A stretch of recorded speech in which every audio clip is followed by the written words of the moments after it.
It's tense in here, Tug. It's I tense. can feel it. You can feel the tension. Yeah, you can cut that tweet with a knife. There's a lot riding on this because we all know whoever I pick is going to lose. Yeah, it's true.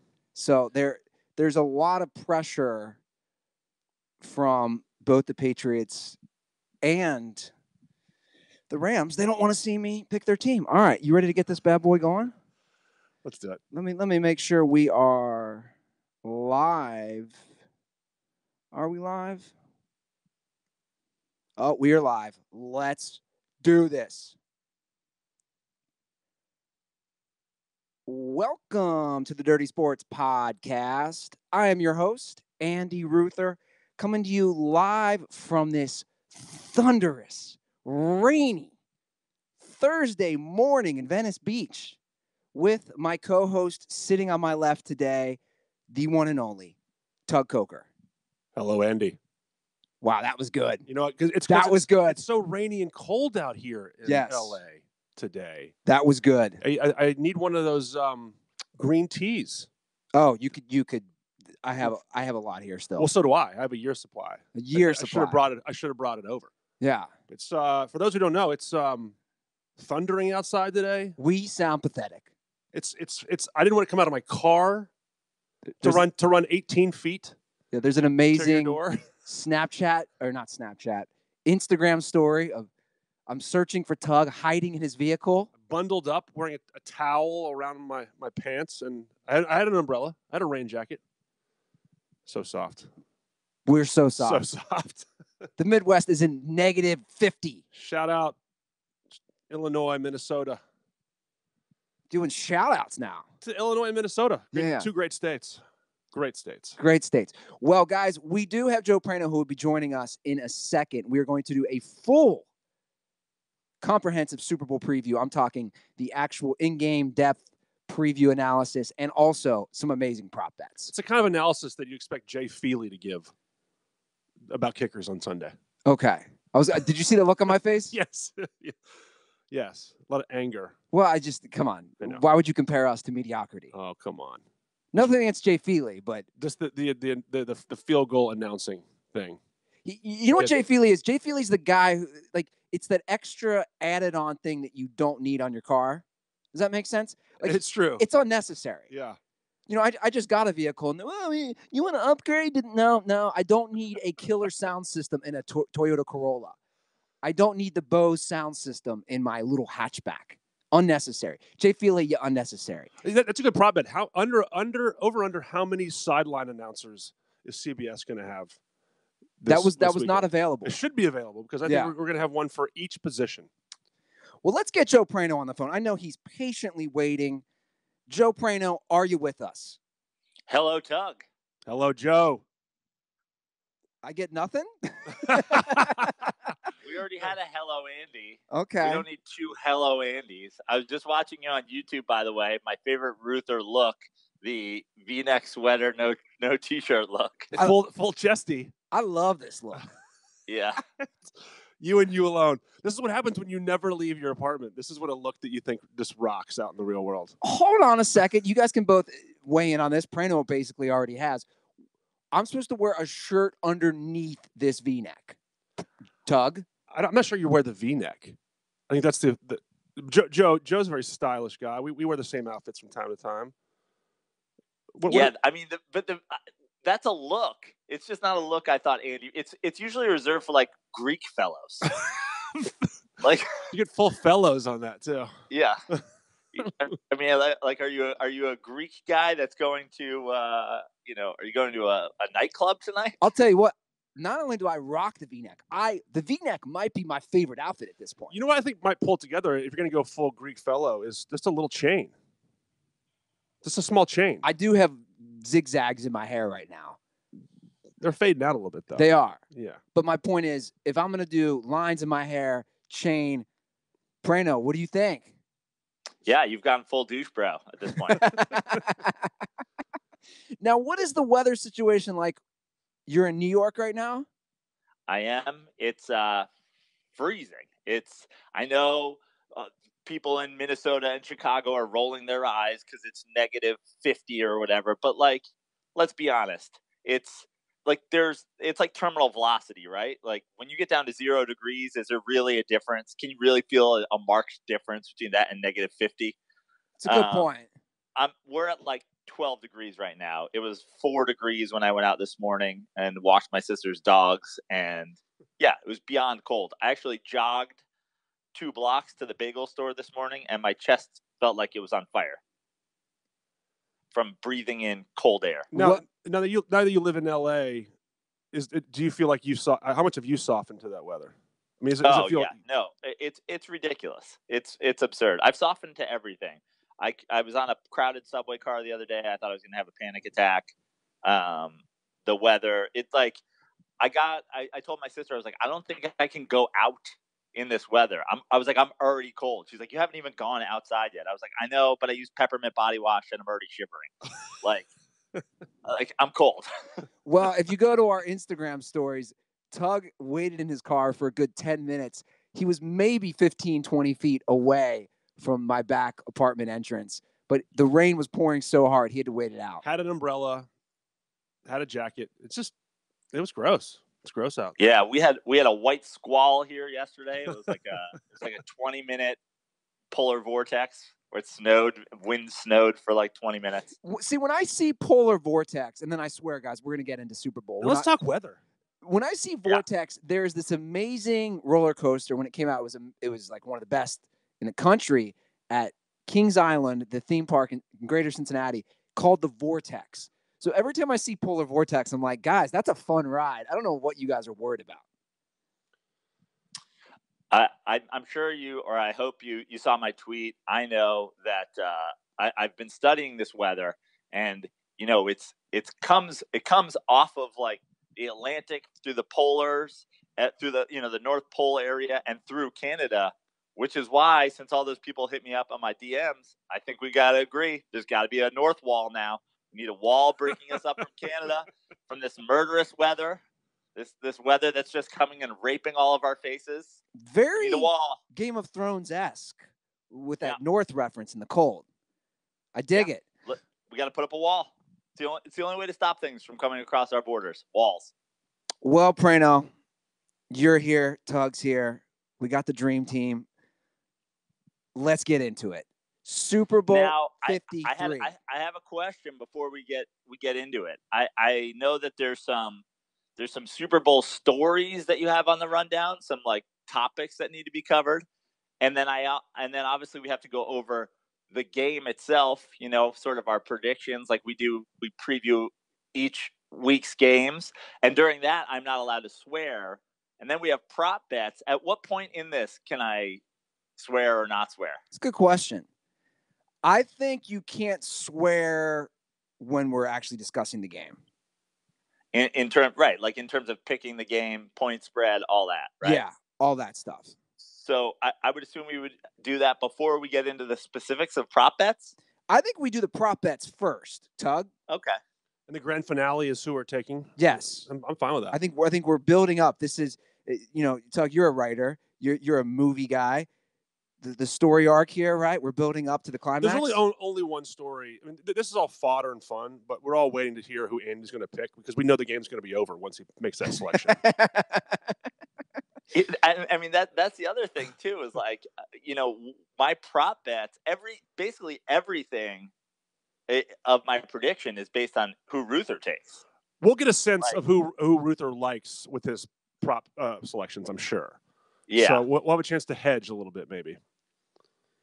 All right. Well, look, let's hop into the prop bets, but we could talk. I do want to reference this Ringer story, which I sent both you guys, and I thought it was a great story because it talked about not only the mindset of someone who's a sports fan in St. Louis to watching the Rams then within 3 years make the Super Bowl, but just the fact that sports owners in general move teams, and when they decide they're going to move teams, don't care at all.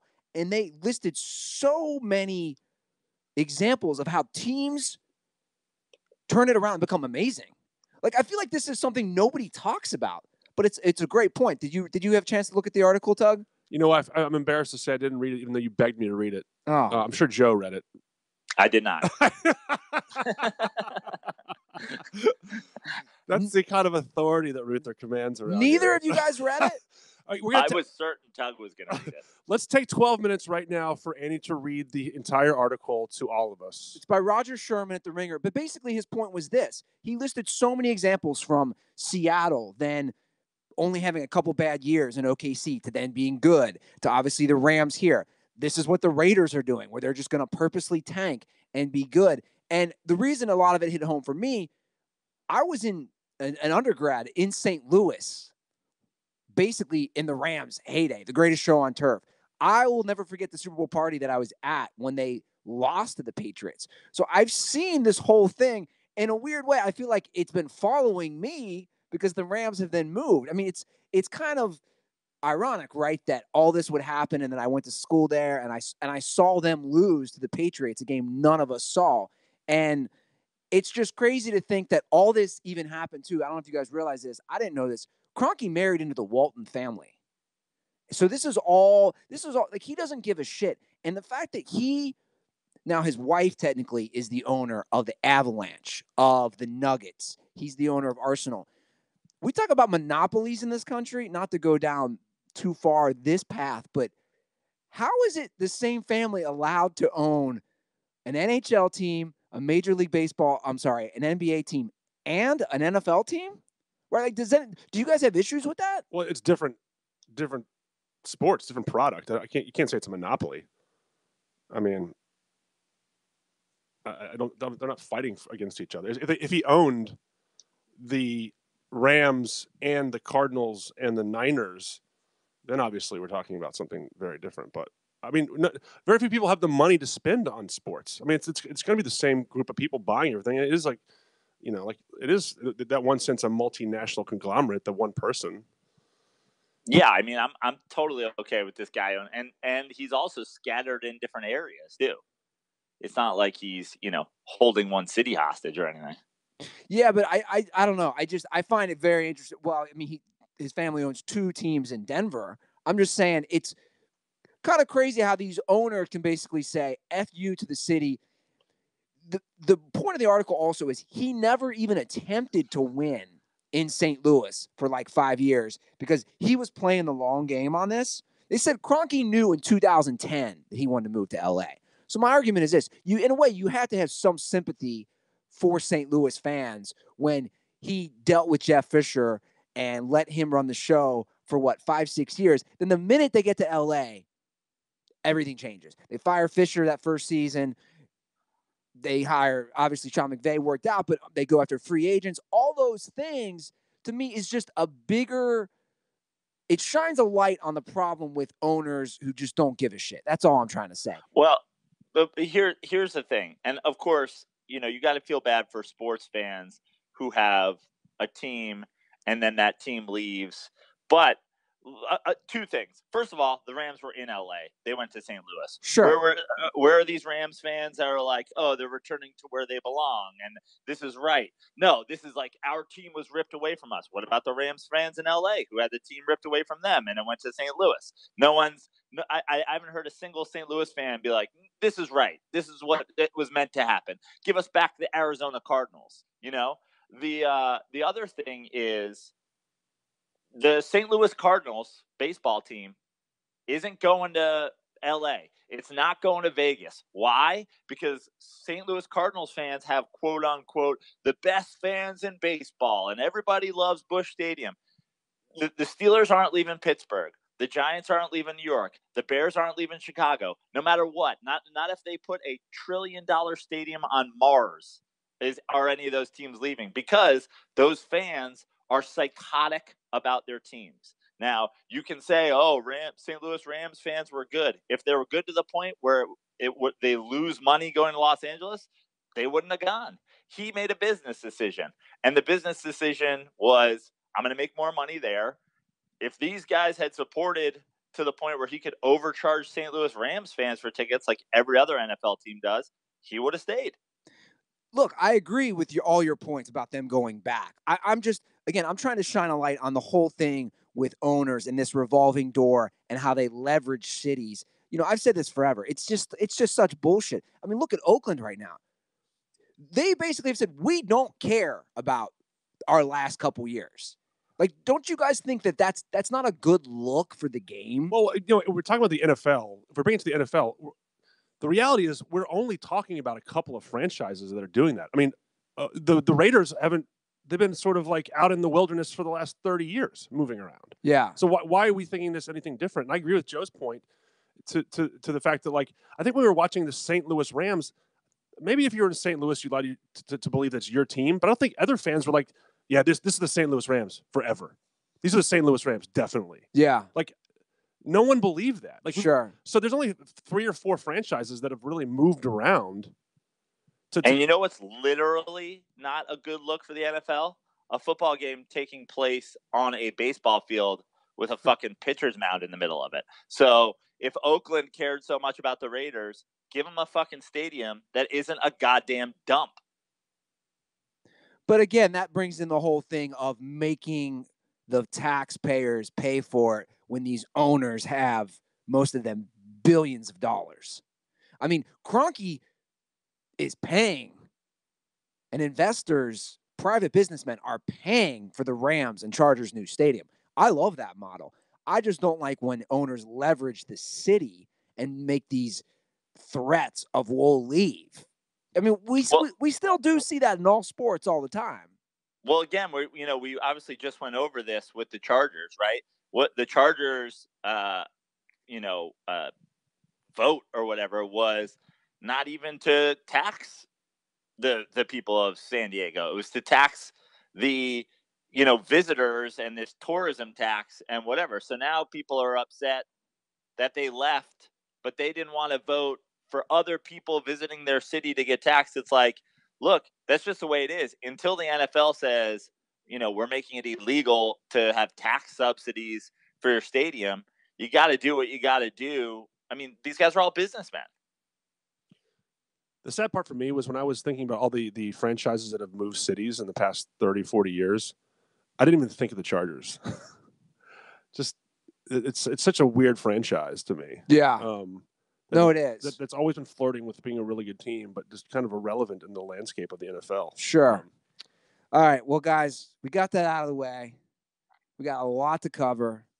But before we get into the actual prop bets, I want to let everyone know tickets for the Super Bowl are available on SeatGeek. Prano, you're closer to Atlanta than we are. Have you hopped on SeatGeek and looked for those $3,000-$4,000 tickets? No, I have not.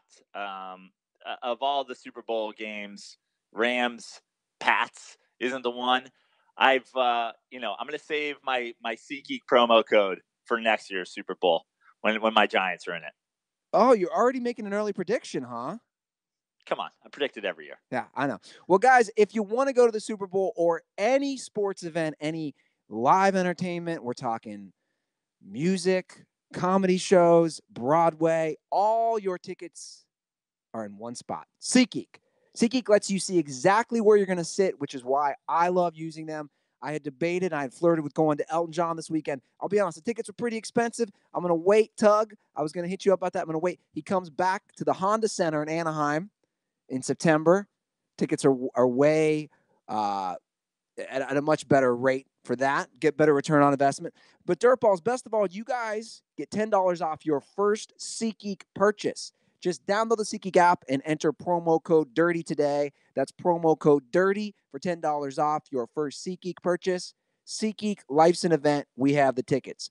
Okay, let's get to our Super Bowl 53 prop bets. Joe Prano, you are allowed to swear. We are not doing the actual in-game or preview game analysis yet. So just quick heads up on that. Let's start with the national anthem. Now, I have it on the big screen here, Tug. I don't know what you're looking at. It's like you don't trust me. I do trust you, but I'm looking. There's some deep dive. There's some deep dive prop bets that I want to make sure that we added on for the Dirtballs because I think we've got some automatic winners, and I don't want to miss them. So we'll start with the national anthem, which will be sung by Gladys Knight. Correct. Now, Joe Prano, the over and under on this is 1:47 seconds. I'm not going to name the website we're using because they're not a sponsor right now, and I'm not going to do that unless they pay me.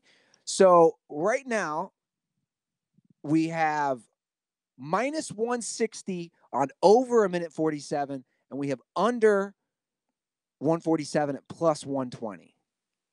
I have no clue. I didn't do any research. I have no clue what the normal national anthem is. And I'm not really too familiar with how. What's she sing again? Can somebody give me a heads up? What's Gladys Knight sing? She sang with the Pips, and the last train to Georgia is one of her biggest hits, if not the biggest hit that she has. Okay, I'm not going to sing it. Gotcha. But the Pips will not be involved in this, right? As far as I know, yep, that's correct. I don't know if there's any Pips. So it's just her. And so I listen. I follow a couple guys pretty closely. I follow a couple other betting podcasts. Gil Alexander's podcast is excellent for people, degenerates out there like me who want to get some inside edge. He loves. Now, the line has been moving. I'm just going to say this. The line has been moving. It's been set at 147. There was a 150 out there as of last week, so the number is moving down. And we think the value, my team of degenerates. Yep, I have a collective. Now, do you talk with multiple people about a bet like this? Multiple syndicates. I'm out there running money for different accounts overseas.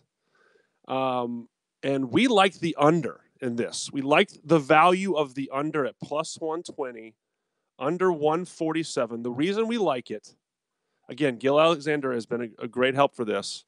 We like the old school nature that Gladys Knight provides. She's not here trying to like sing for world records. She's not here to hold notes for 2.5 minutes. Yeah. She's just a queen of soul, not named Aretha Franklin. And I think she's just going to be clean as a whistle, beautiful, well done, and under 147 for plus 120 juice. Joe, what do you think? I am going the other way, and I'm going the other way. Once you confirm that the Pips were not involved, I think the Pips were historically known to keep Gladys grounded, and without the Pips there to shackle her, I think she gets a little too into it. I think the Pips would, calm her down and say, "Hey, this isn't about you. This is about the anthem." I think Gladys loses it. She gets a little bit too big of an ego. No Pips around to talk her down, and I think she goes over 147. She gets drunk in her own power. Like, this is my time to go solo. Exactly. I'm going to show people what I can do sans Pips. I think I agree with Tug. I think this is all Gladys Knight. Well, we lost. We're 0 for 1. I'm already paying Joe. Gladys Knight, she comes in, she does her thing, and she's gone. She's not trying to extend those notes like Christina Aguilera or anything. She just does her thing. I'm going to say under 147 on the national anthem. Now, another national anthem prop bet I want to cover. Will any player kneel during the national anthem? Currently, we have plus 400 on yes and minus 700 on no. Will any player kneel during the national anthem? I think the answer here is obviously no. This is a stay away bet because it's minus 700 on no. So why even put money on that? If you forced me to bet it, I'd bet yes, but I don't think any player does. I agree with Joe on this. I think it's a stay away. I mean, yeah, if you want to put plus 400, you want to put $10 on it or whatever, or $20, sure, have fun with it. But like the obvious play to me seems like a no. We haven't I've seen no articles about either player on either team throughout the year kneeling. Yeah. So well, to be honest, the whole NFL killed this. I don't know why they're always 3 years behind, which is always remarkable. I believe what they told all the networks was stop showing the national anthem. Whereas in 2017, they always would show the national anthem. And I think the NFL stepped in the offseason and said, stop showing the national anthem. Now, obviously, it's a Super Bowl, so they will show the national anthem. I'm going to agree with you guys. It's not a good bet to do, but I don't think anybody's going to kneel. All right, here's another. Once again, my bet's totally different if the Pips are involved. I think people kneel if the Pips are there, for sure. Do you think Scottie Pippen likes the Pips? Is there any relation with Scottie Pippen and the Pips? No? 100%. Yeah, well, there's certainly a relation because much like Gladys Knight being nothing without the pips, we could say that about the guy Scotty was with too. You know what, Prano? I was hoping you would do that. I was trying to set up a Jordan joke, and you never fail. I mean, even when he's 2,000 miles away, Tug. It's just great teamwork right there. You guys are, I guess you're not the Jordan Pippen of just setting each other up. I'm the Ron Harper. Is that right? Prano's the Jordan. He's coach. I'm the Ron Harper. Okay. I just want to jump in. There's no mention on your board of the coin toss. There's none, because I don't care about that. Let me just say this, just for the people who are playing games at home. I just want to say that last year the coin landed on heads. Okay. It broke a streak of 5 tails in a row. Just want everyone to know that. Before that, it was 5 heads in a row. Okay. So we're just seeing really big momentum swings of a bunch of years at heads, a bunch of years at tails. I've heard from my syndicates in Vegas are telling me that there's a ton of money pouring in on heads this year. Really? Yes. It's slightly less juice at -102, I think. So if you're feeling like you believe in trends and you want to just ride the wave, heads is your play this year. And I know that the Patriots called heads in the game against Kansas City, won that coin toss, and then got them to the Super Bowl. Well, it's all luck. So see, that's why. Is it, Andy? That's why I don't even bother with these things. All right, now here's a stupid one that I put on. You're asking a question about national anthem, and you don't bother with it. Like, what are you talking about? You don't bother with the national. We just talked about the national anthem. What, the coin toss? What? We have no control over any of this stuff. So what are you talking about? Yeah, but the coin toss, it's We're not diving into the skill of Gladys Knight's ability to hold notes. The pips, I mean, that's inside knowledge that Joe just gave us. That's what I'm saying, though. It's a little different. All right. The coin toss is just a flip. Unbelievable. All right. Number 3 on my list. Number of tweets that President Donald Trump does on February 3rd, the day of the Super Bowl. We are at over 6 at -120, under 6 at -120. Now, I don't know because I don't follow Donald Trump. I don't care about really his tweets. They're saying on average he's tweeting about 6 times a day. Is he going to tweet more or less than 6 times during Super Bowl Sunday? Do either of you guys have a clue about how much he tweets or any insight into this? I don't follow Donald Trump.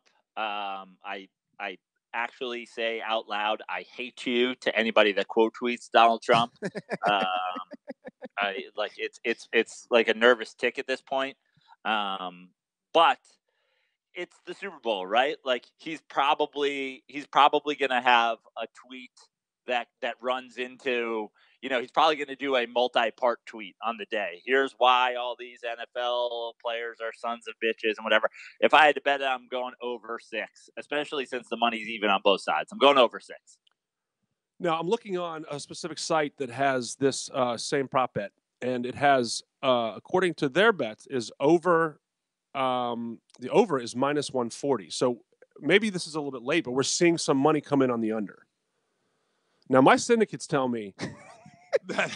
Can you give me any names of your syndicates? No, I can't. I don't give away any sources. They just give me money and I run it for them. Okay. And they tell me the over is the lean here. Okay. Especially if you're correlating it to the Patriots. Patriots winning. Who's one of the biggest fans of the Patriots out there? Donald Trump. So they win. Racists. Oh, sorry. You were saying specifically. They win. You got to imagine there's going to be a flood of tweets coming in congratulating the Patriots. That's a good point. So he's tweeted 13 times today. It's a correlation. Yeah. I might hammer that over. But yeah, exactly. My over for me too. I'm going over as well. So all 3 of us are going over. Okay. All right. Now here's a couple. Let's move into the in-game stuff. I really like this one. How many plays will Tony Romo correctly predict during the game? The over at 7.5 is -140. The under at -7.5 is even. Again, this is how many plays will Romo call correct during the game? This is an absurd prop. What defines correct? I agree. This is if you bet this, you're just begging to get screwed the way I got screwed on Coldplay a couple years ago. Like, remember when Coldplay played a first song and then they were just like, "That's just not even really you didn't get screwed. They played one. I They got it play- right in the ass. They Cole played played- a different song. They first. played one note. They didn't even. Yeah, say, that's they didn't a sing. song. They didn't They sing. always do. They do medleys in the Super Bowl. They don't ever play full songs. God, he still hasn't gotten over the 2017 I'm just Super saying, Bowl. if you want to get fucked in the ass by a bet on this, because Okay. then they're just going to be like, that wasn't necessarily correct. He said he was going to throw it to Gronk on the slant, but he threw it to Gronk on a skinny post. You're just like, you're begging to get your money stolen by somebody if you make this bet. So I agree. I'm taking under 7.5 for the even money if you force me to, which I would not bet it at gunpoint. I agree with Joe. This smells like a bet that's going to return all money. Like there's going to be some problem with the bet, so they're going to pay out both sides. However, Tony Romo is a great Dallas Cowboy quarterback. He's probably going to predict every play right. So I'm going to go over 7.5. And we all saw a stat earlier. Someone, I think the Wall Street Journal went out and they reviewed every game that Romo called this year. And of the plays that he predicted, he was right 68% of the time. I'm going to go under. It's dumb. It's not dumb. Here's why. I think the producers and execs at CBS are going to say, maybe chill out on calling all the plays, dude.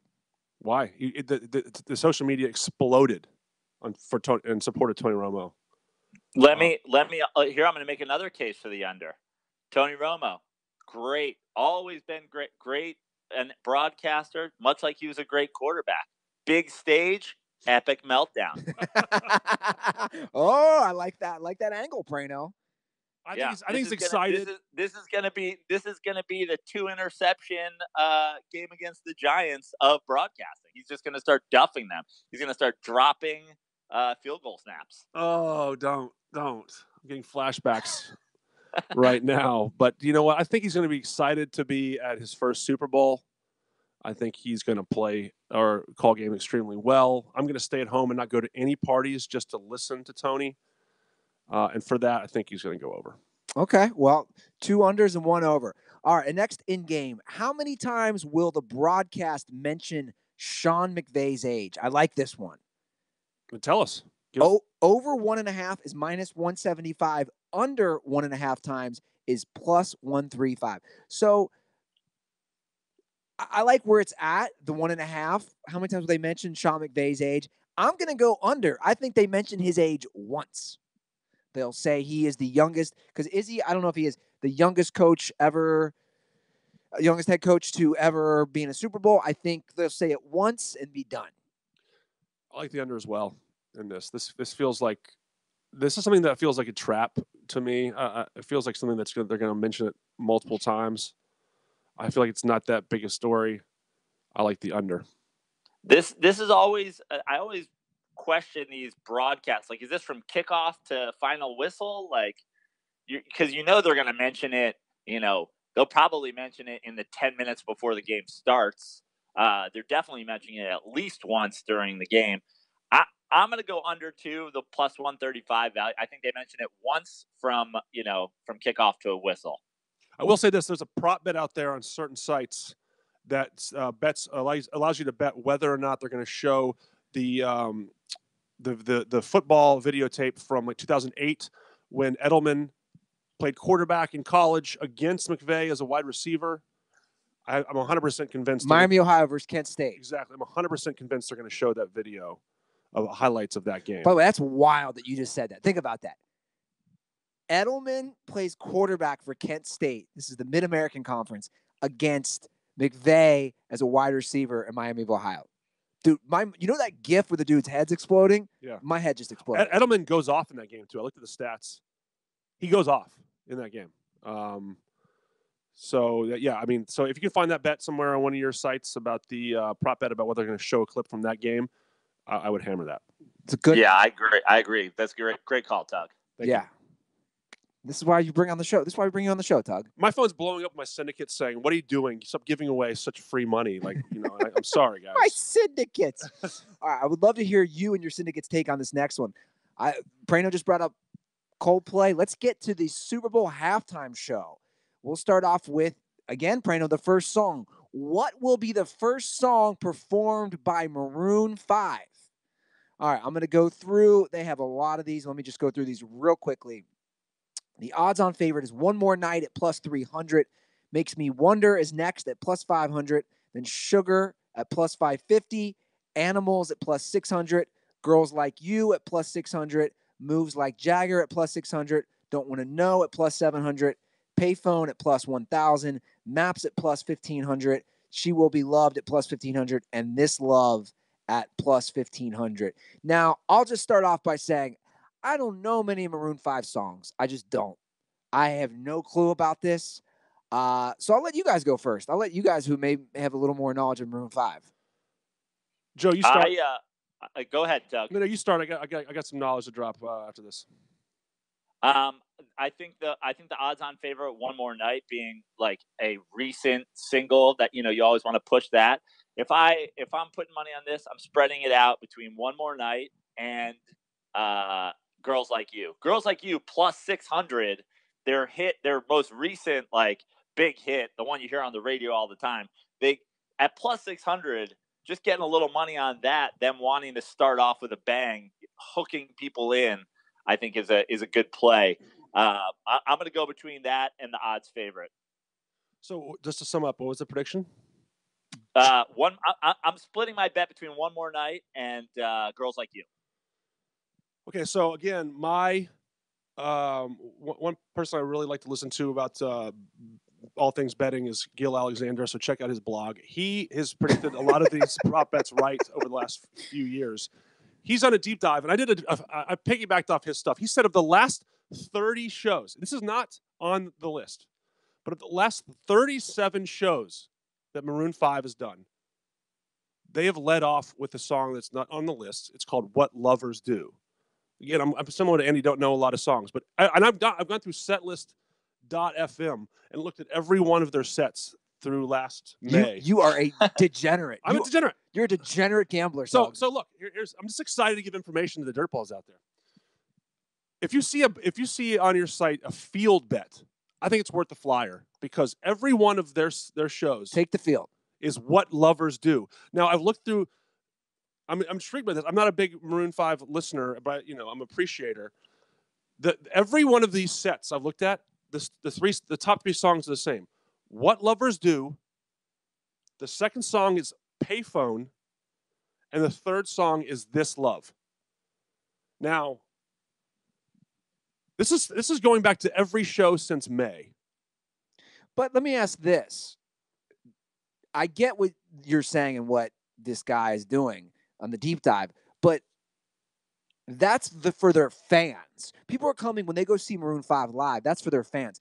This is where not only they're going to see their fans, obviously, across the country, but we're talking about a broad range of people like us who don't follow their music.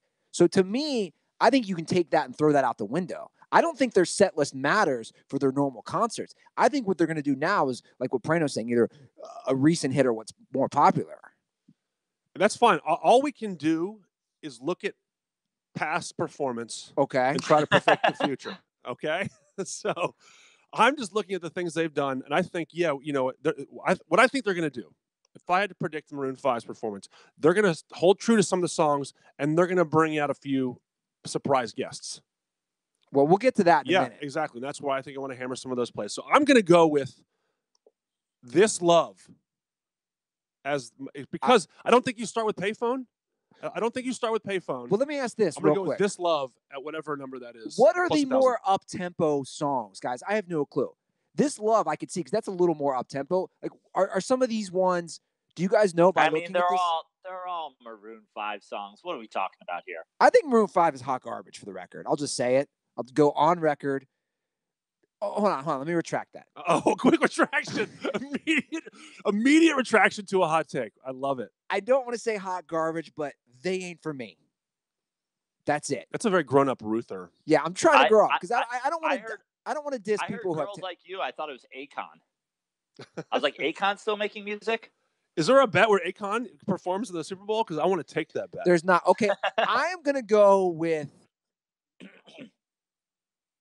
This Love as well. Oh, God. Sorry, Tug. I'm dead, guys. Okay, now this is a very high number, this next one, concerning the Super Bowl. How many songs, or actually, you know what? Let me jump ahead and I'll go back to it because Tug was curious about guest performances. Will Big Boy and Adam Levine perform?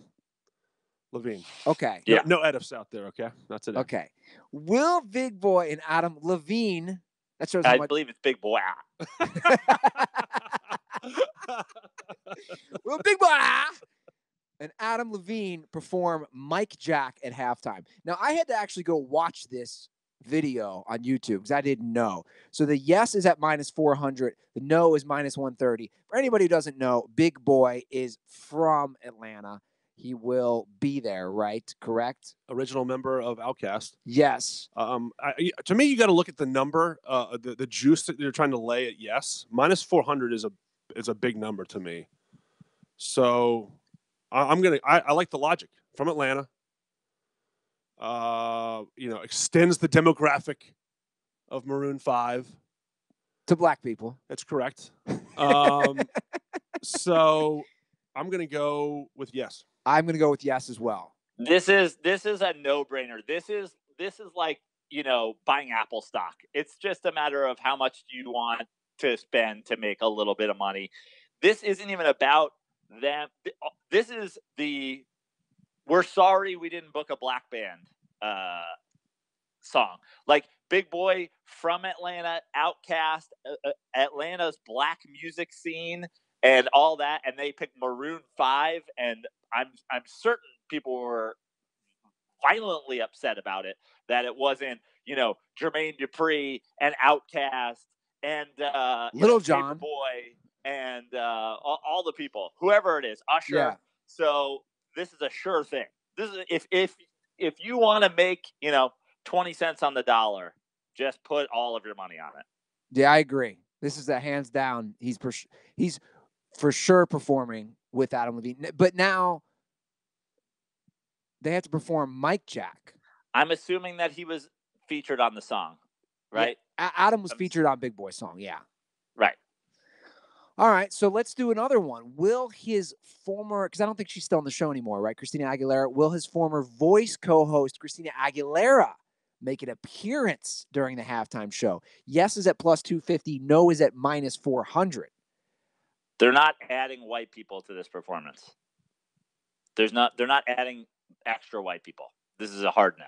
I agree with Joe. I'm just going to follow the juice on minus 400. Also, I think I'm no longer a viewer of The Voice. Were you a viewer? I did watch it. Yeah, because I really like Blake Shelton. Okay. And I like Adam Levine. Yeah. I don't listen to a lot of Maroon 5, but I thought they were entertaining. But I don't think he wants to rock the boat of the Voice family by singling out any one member of the Voice. Yeah. I don't know. I don't read the tabloids, but I don't think. What about your syndicates? Do they have any? My syndicates have talked to me about the national. They have an insider. We have an insider at National Enquirer and Insider, and they think that there may be some tension going on. So okay. This feels like an auto no for me. I'm gonna agree. I think it's a definite no. We're dead, Joe.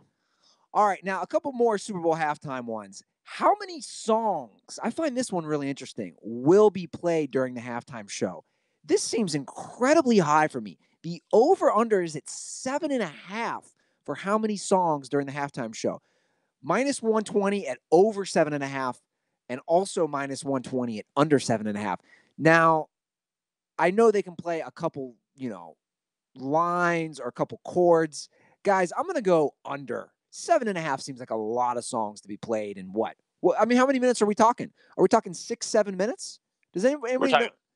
We're probably talking 15 minutes. And so, medley style, even if you devote 2 minutes to a song, you're getting, that's probably where they came up with that number. 15 minutes, 2 minutes a song. How many songs? That's 7.5. Can I also okay, go ahead, Joe. Now the question is, what's considered a song? So I think that they probably go over if you consider that they change to different music for more than 7.5 times. They do it 8 times. But I wouldn't touch this. I already got screwed on the songs. I'm never playing those again. Just doing a quick deep dive on some past performers. 2018, Justin Timberlake played 11 songs.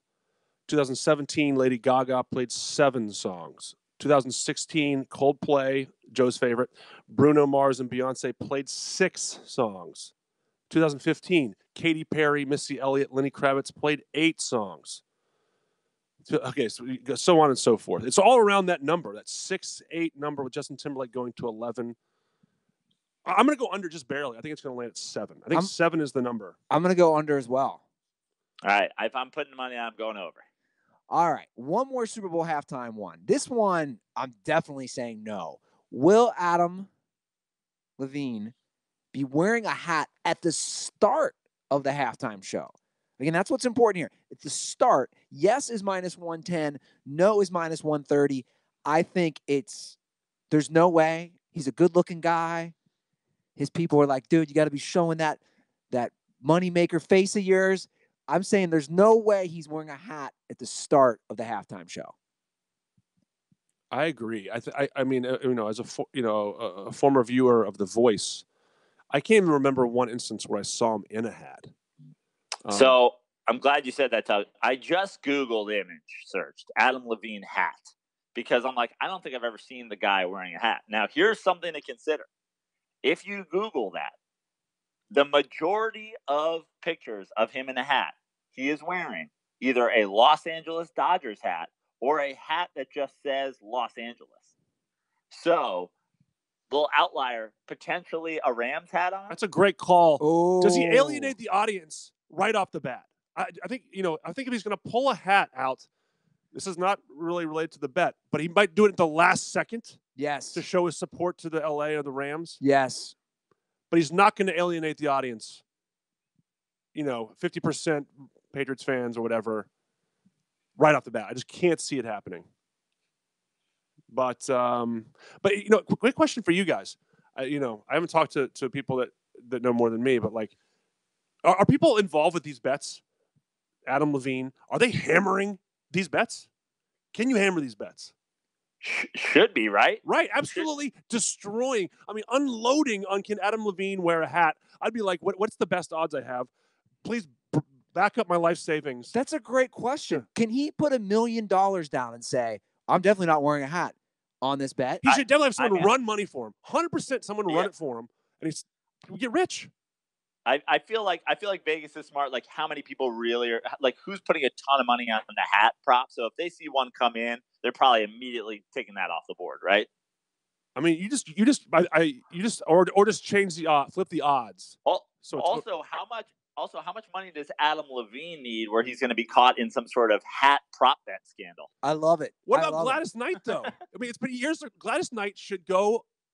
The Pips. The Pips. The Pips should money. Unload. The Pips should be hitting up Gladys Knight right now and be like, "Give me a demo of your song. We want to time it just for fun, and then just go straight to Vegas and go. Each Pip should go to a different casino, and at the same time unload. Yeah, the max. That prop bet has been taken off the board after the MGM Casino Company has realized that multiple pips have been spotted entering casinos in Las Vegas. The facial recognition that Facebook has come up with after the 10-year challenge has spotted numerous pips around. This should definitely Las be like a Vegas. CBS summertime movie where the pips decide to like invade Vegas, like Ocean's 11 with the pips. Yeah, I think we're writing the movie right now as we speak. This is it. This is a movie. I mean, the people who produce the Ocean's franchises are already in because they're like, wow, now we just made a black Ocean's 11 and we didn't even really have to cast it. Yeah, exactly. There's a lot of potential here. I like this. Anyway, it's something I think about a lot. I'm like, if you know you're involved with a bet, I mean, I don't know what the rules are, but you have to give someone a load. But not even like Adam Levine or Gladys Knight. Let's say you're one of these talents' managers. A charity. Adam Levine's charity. Be like, let's make some money. I mean, big boy's got to be letting his homies know. Like, look, guys, I'm performing with Adam Levine. 100%. All you guys take all those earnings that all that money you were gonna spend this weekend in Atlanta strip club. Don't do it. Go put heavy on me performing with them. Yeah, this is a great. By the way, congratulations to everybody who bet the prop over 8 mentions of the pips on the Dirty Sports Podcast. Actually, we've probably mentioned the Pips more on this podcast than they've been mentioned in the last 20 years, like ever. What do you guys think? I mean, definitely. That's why they're begging Gladys to go under. All right, let's get to some in-game bets. Let's do the first big one. The first touchdown scorer. All right, do I go? I mean, there's a ton on. I mean, this list has a ton. Do I just mow through these? Or we just select, Okay, first touchdown scorer. Your odds-on favorite is Sony Michel at plus 500. Then you have Todd Gurley at plus 600, CJ Anderson plus 700, Brandon Cooks plus 750, Robert Woods plus 750, James White plus 900, along with Julian Edelman and Gronk. Those are all plus 900. Then Josh Reynolds, Rex Burkhead are all at plus 1,000. Then you start getting into tight ends and all that stuff. And then any other touchdown scorer is plus 700. What do you guys think? I love Josh Reynolds at plus 1,000. Really? I like the Rams getting the ball first. I like them having a good scripted drive, and I like Josh Reynolds. A black guy named Josh Reynolds, that's just so classic Super Bowl. You're like, who saw that coming? Plus, I like the value at 10-1. And I don't hate Tyler Higbee at 20-1 either. That's a good call. I like the tight ends in this situation, but I would go the Gerald Everett route. For me, I think Gerald Everett is game to have a nice one. So he's at plus 2,500. Yeah, on this. I think with the classic Patriots scheme of like trying to shut down a number one, there's really no true number one wide receiver for the Rams. Yeah, where they end up like putting their top corner. The Patriots, and then bracketing their number two. I think they got some scheme planned out for the wide receivers. So I like the running backs and the tight ends for the Rams to have some really good performances this weekend. So I'm gonna go chalky with Gurley because I think Gurley, to me, everyone's curious about what's going on right now with his health. Are they just everyone in the Rams saying he's completely healthy? It's the success of CJ Anderson right now that's kind of helping him share the load. I think he'll come out afterwards and say that he might need a cleanup surgery on a knee or something. Yeah.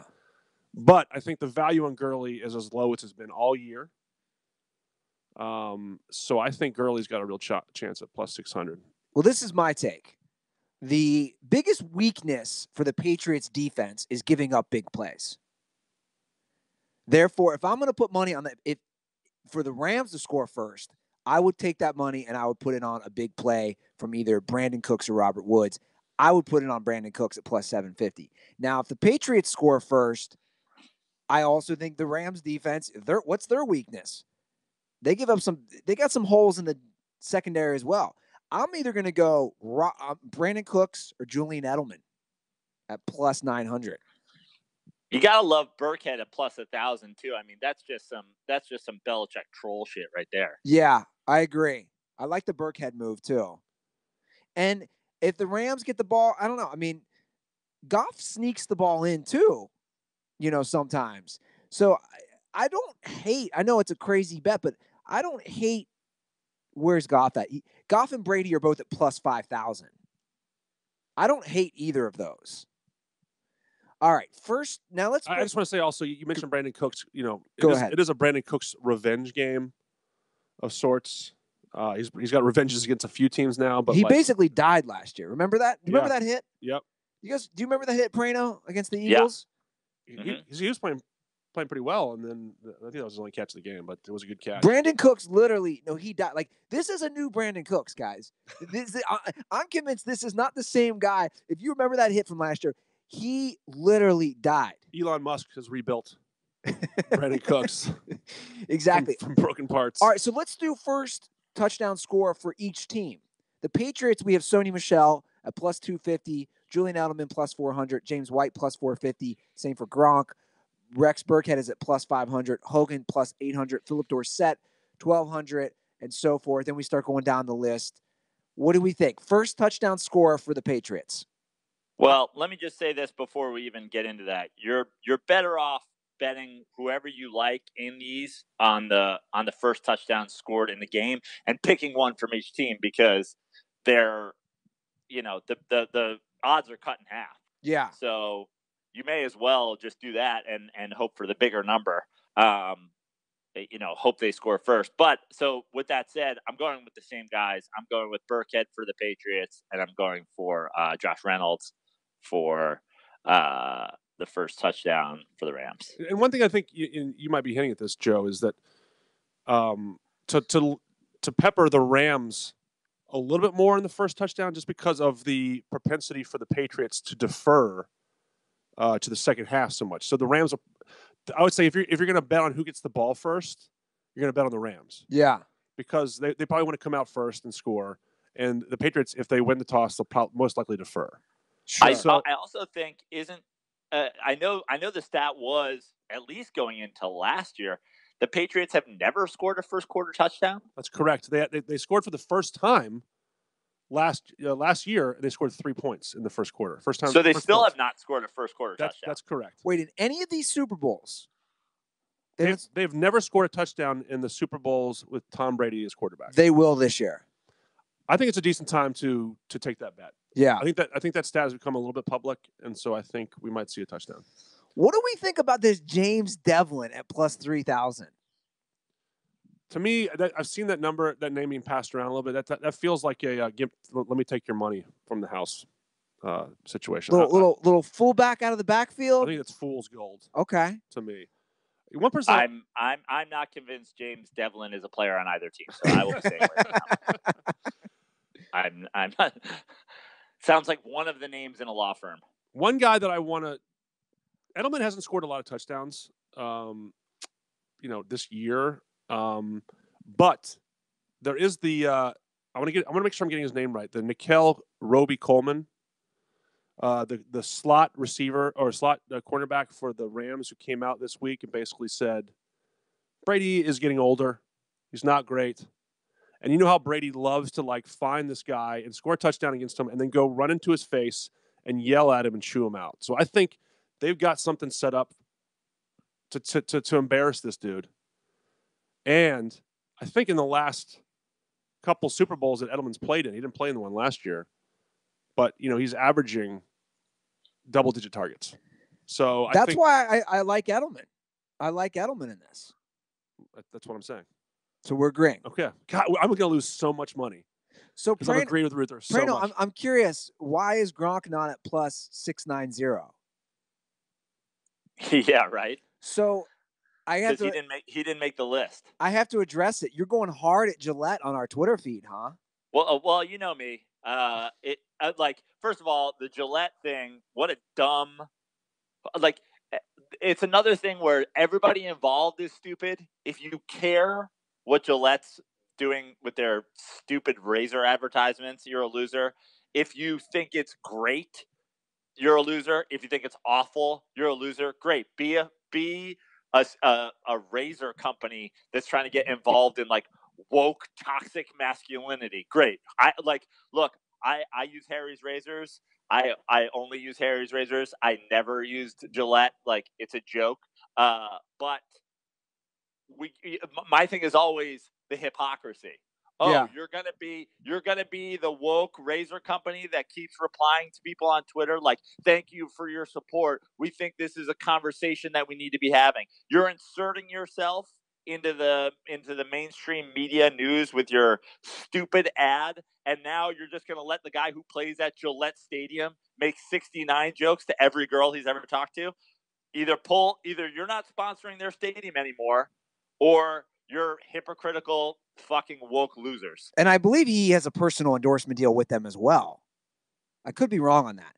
Well, Joe, I'm glad that you brought up our good friends at Harry's, because Tug can see firsthand. Tug, look how fresh my face looks today. I shaved. You look 3 years younger. Look, 3 years younger. No more beard, no more mustache, all because of my friends at Harry's Razors. There's nothing better, Prano, you'd agree to this. There's nothing better than waking up like today. I get up, I'm looking scraggly. I know I'm going to just hop in the shower. I get that fresh shave gel with the fresh new blade. They got those amazing German engineered cartridges. Dirt balls. Now, Andy, is there any truth to the rumor that you used that 5th trimmer blade to take down the upper part of your chest hair for that V-neck? There's no truth to that. I just stopped growing hair there, but I should because that 5th trimmer blade is amazing. And dirt balls, you guys can start off the new year. We're already in February with their amazing trial offer. You can claim yours by going to harrys.com/dirty. Get a $13 value trial set that comes with everything you need for a close, comfortable shave, just like myself. You get that weighted ergonomic handle, 5-blade razor with a lubricating strip and trimmer blade, rich lathering shave gel, and a travel blade cover. Dirtballs, you can redeem this trial set once again at harrys.com/dirty. Make sure you go to harrys.com/dirty to redeem your offer and let them know I sent you to help support the show. And, I want to make it clear that I'm not talking about the topic we were talking about before the ad while we're doing this ad. But if you are a person that doesn't feel like going to a barbecue and having hamburgers makes you a monster, get yourself some Harry's razors. That's a great point. It's a great point, Joe Prano. All right, let's get to the Rams' first touchdown.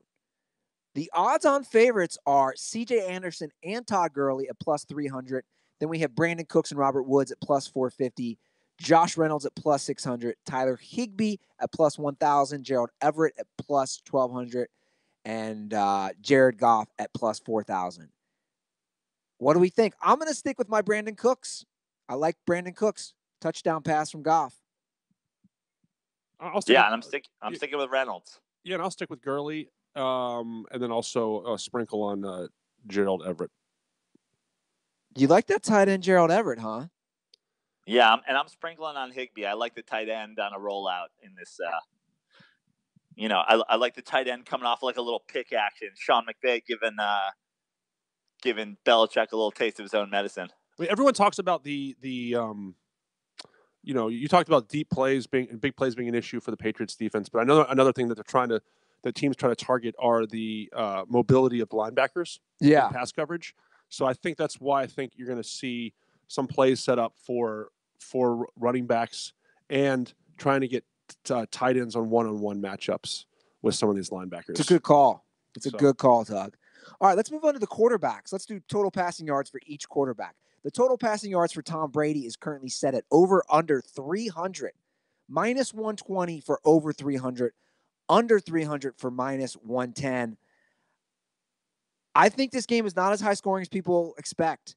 And you guys just brought up a great point saying the Patriots have not scored a first quarter touchdown in any of these Super Bowls. Now, I think they will this game, but I do not think Brady throws for 300 yards. Even though the Rams have a porous secondary, I'm going to ride the under on 300 yards. I'm riding it hard.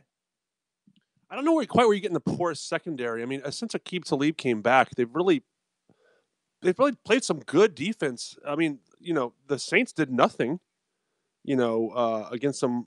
True. Really. And then the Cowboys were pretty much, outside of one big play with Amari Cooper, were held in check. You know what it is for me? It's Marcus Peters. That's true. He's a disaster. And to me, he's a guy, like Marcus Peters is the guy who gives the 80-yard play, which just ruins all this. But I do think it's going to go under 300. Prano, what do you think? I'm with you. I'm on under 300. And, just a quick preview. I think it's going to be an over for Goff. I think that in the Brady Goff matchup, I'm not going to say Goff is going to outplay Brady because I think obviously in the Super Bowl, it's not really about putting up a ton of yards. It's about managing your team. But I think Goff has a bigger statistical game than Brady does. And he's actually, I believe, 11 yards lower on the estimates. So I'm going Goff closer to 300 and Brady closer to the 289. I'm going to go the other way. I like the over for Tom Brady in this game. We've just there hasn't been a scenario in the Super Bowl in the last couple Super Bowls where he hasn't played awesome. He's been down 28-3, chucked for 1,000,000 yards. Was in a dogfight with the Eagles, chucked for 1,000,000 yards. He threw 500 yards last year. Yeah, in his last 3 Super Bowl appearances, he's averaged 433 yards passing. That's just obviously it's regression to the mean, but like I just see there's too many game scenarios that are in play where I think he's got to throw, and so I think I like over 300.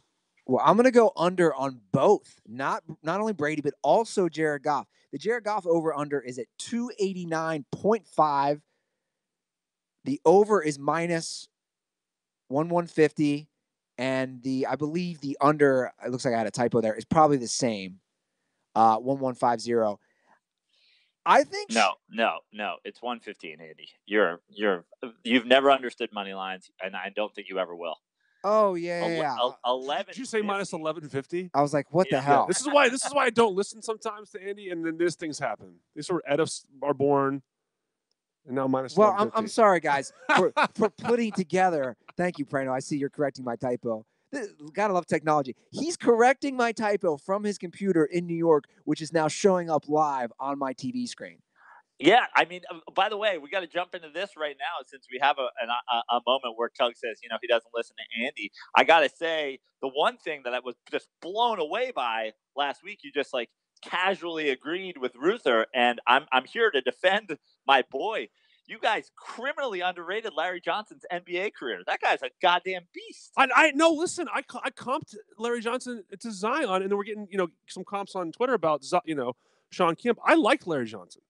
I thought it was a good comp.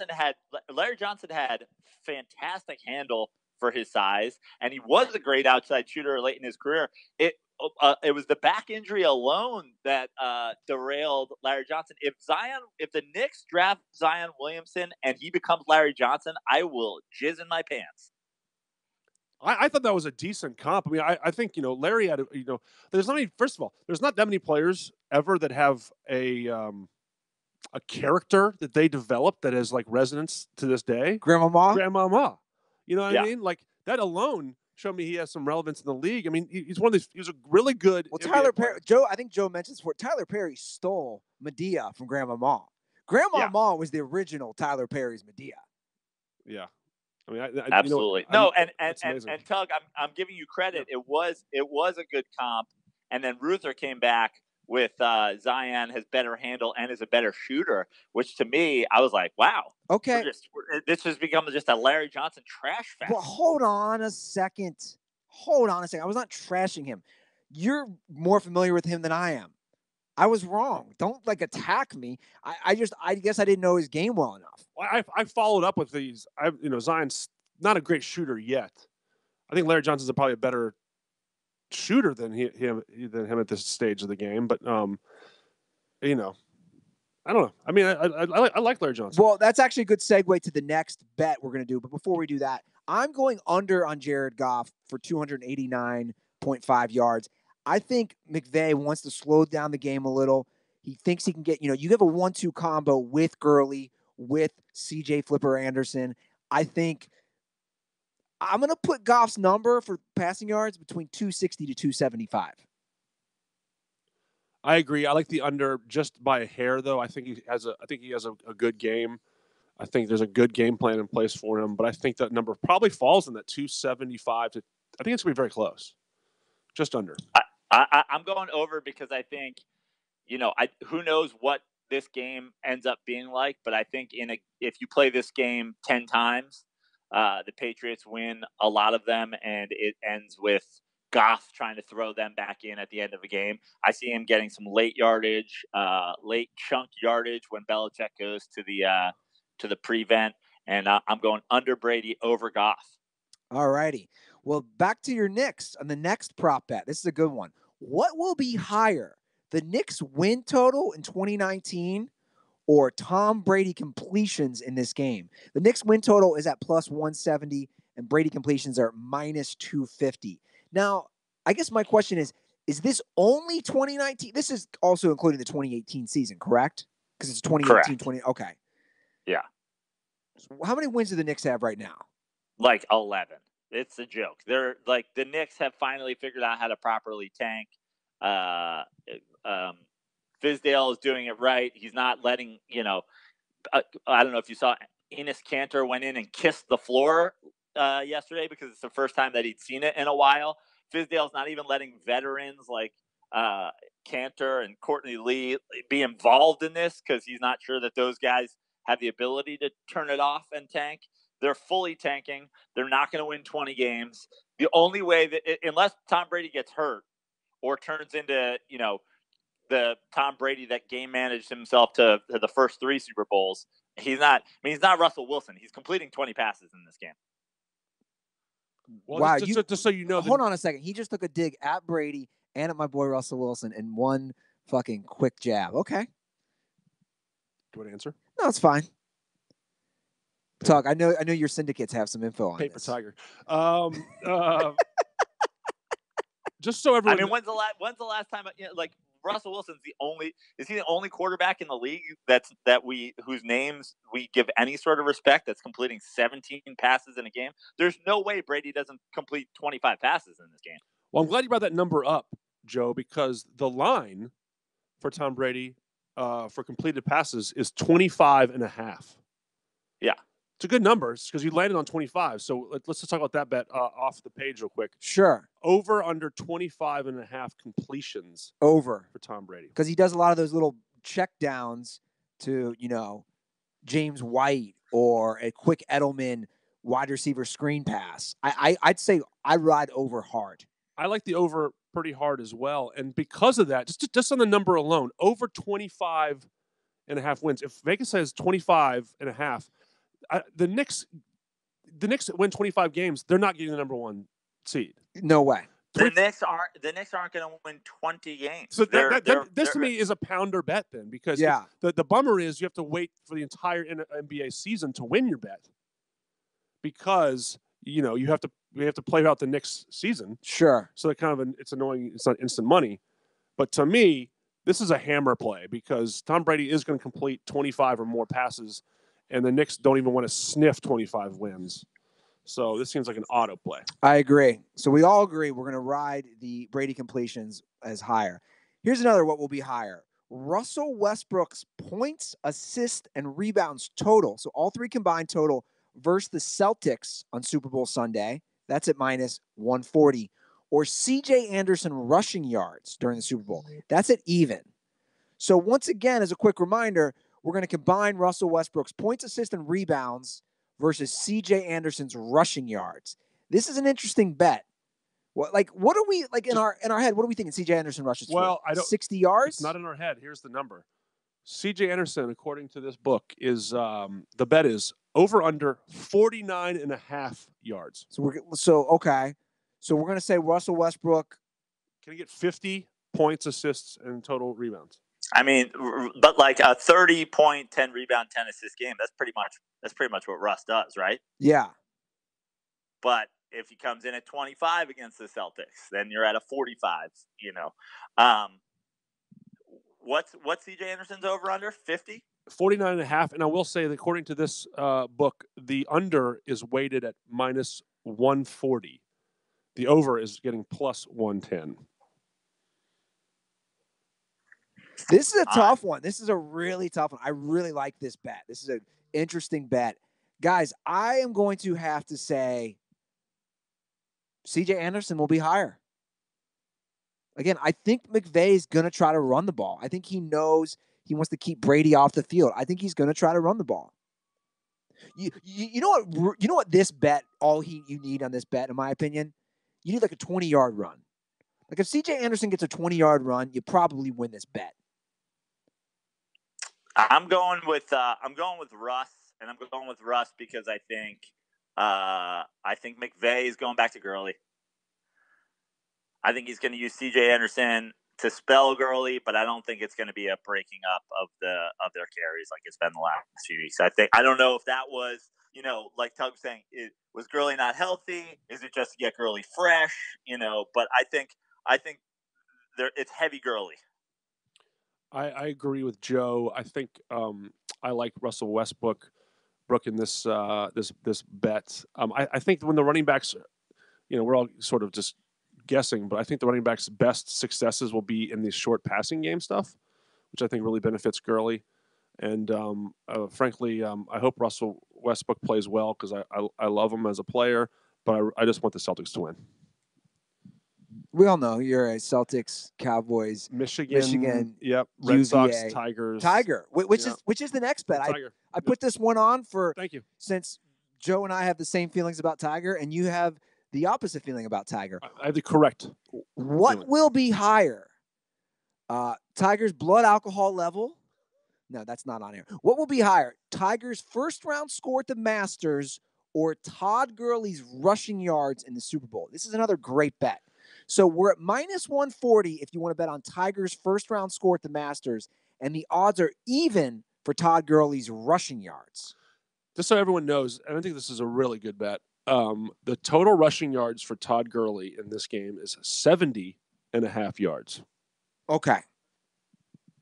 I am going to go with Tiger Woods' score will be higher because Tiger Woods is not back. He's not going to play a good first round at the Masters. He's going to shoot a 73 or a 75. And I think Gurley, his yards are divvied up with CJ Anderson, like I've been saying. I don't think Gurley's fully healthy, guys. Guys, let's not forget the Rams game. He didn't play that much. He scored a second half touchdown. The Rams game. I'm sorry, against the Saints game. He didn't run the ball that much. He was basically non-existent in the second half of that game. I don't think Did score though. They scored just the kind of he scored. But my point is that score. Go look at his rushing yards. The game he scored because it was basically. I think that was that was a psychological give from McVay to him to keep him in the game, to keep him for this game. I say Tiger Woods. I'm putting my money on Tiger Woods on this. I would, I let me just say about the Saints game. The Saints, they have a very good rushing defense, and I agree. Gurley does not look like himself. It's totally different from what we saw the first 12, 13 weeks of the year.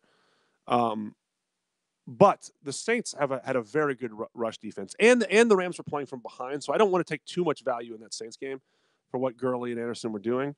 But Anderson was unstoppable against Dallas. I mean, that game was I saw a lot from C.J. Anderson. They couldn't stop. Cowboys couldn't stop anything. But the reason I like Tiger in this is because Tiger just struggles in the first round at the Masters.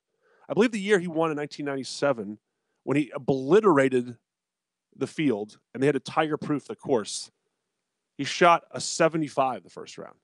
It just somehow it's a struggle for him in the first round. So we'll take as many points extra. He shoots a 73 or 4, let's say. I think that could be enough to get the nod. Joe, I'm going with Gurley. I think Gurley has like 85 rushing yards, and I'm taking Gurley because as much as I don't think Tiger's back, I don't think he shoots an 85 at the Masters. Although I could see it happening. But I'm going to go with Gurley. I bet if he uses that other razor brand that Gronk likes to promote. Never mind. I was trying to take a dig without saying their name. Let's just move on. Okay, MVP. The odds-on favorite is Tom Brady at plus 125.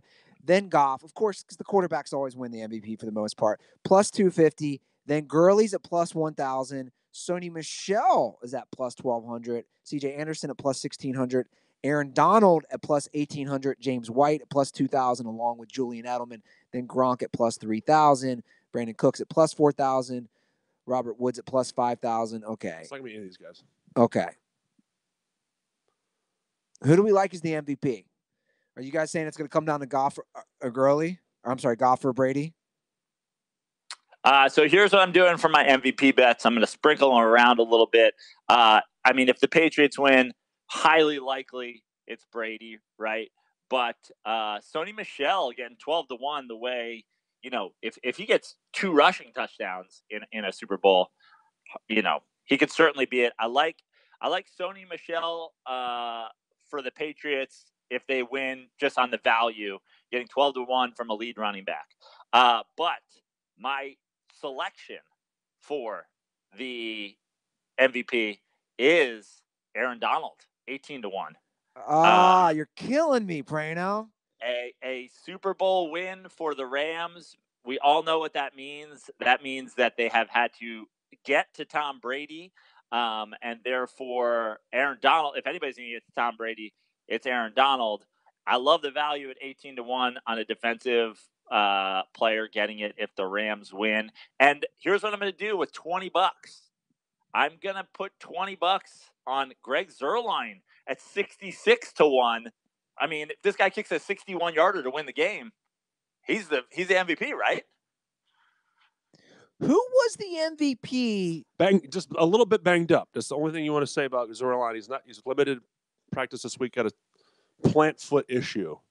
I don't want to hurt Joe's, because I believe everything Joe says always. I just want to get that out there. Who was the and by the way, do I think that Greg Zuerlein wins the MVP? Of course not. But you're getting 66-1 and on a kicker who I don't think gets the MVP if he hits 5 field goals, but I think he gets the MVP if he kicks some sort of monster to steal a victory from the Patriots. Well, I'm trying to look it up now. Who was the MVP the first time these guys played 17 years ago? That would be Tom Brady. Oh no, maybe it wasn't. Did he not get the first one? It was no, he got it. But see, this proves my point. Guys, Tom Brady got the MVP for throwing for 145 yards and 1 touchdown. Let me repeat that. Tom Brady got the MVP for 145 yards and 1 touchdown. The MVP should have been Adam Vinatieri the first time they played in New Orleans for that last Super Bowl. It should have been Adam Vinatieri. And it proves my point, and I'm not going to go down there, but I'm going to kind of that, again, the quarterbacks are the sexy, easy pick. If Brady's getting the MVP when he's basically unknown at 145 passing yards and 1 touchdown, they're more prone to give it. I love the Aaron Donald move, by the way, Brandon. I was thinking hard about I agree. The argument for the quarterback in those situations obviously is always how much more valuable can you be to a team than getting handed the ball down points in the Super Bowl and driving your team down and putting them in position for a field goal to win the game. I guess is the argument for, I get it, 145 yards, almost not, hard to say that's MVP worthy. But again, they were losing. Vinatieri had a chance to kick because Brady led them down for a game-winning drive. Well, how much more valuable? How many yards did he have before that drive? Well, right. By the way, I rewatched that game. The NFL Network aired that. I rewatched the entire thing. By the way, the graphics are just so different back then. Yeah. I rewatched it. Guys, he was 16 of 27 for $145. They also had a defensive touchdown. I'm just saying, Brady getting the MVP that game is a joke. It straight up is. Adam Vinatieri is the MVP of that game. Hands down. He is, in my opinion. He's hands down the MVP. He should have been the MVP of that game. So I like what you're saying, though, about Aaron Donald.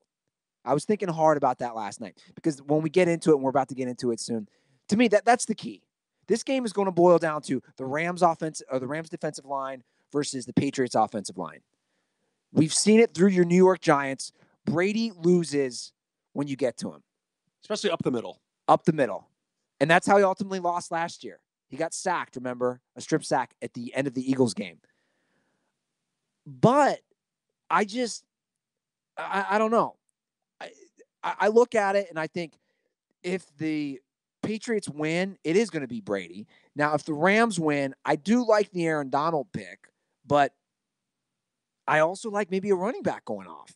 I like putting odds on a Gurley or a Sony Michel, or a CJ Anderson. You know what? Just to piggyback on Joe's call for Aaron Donald, there's 2 bets out there that I think are interesting, which are just rushing props for quarterbacks.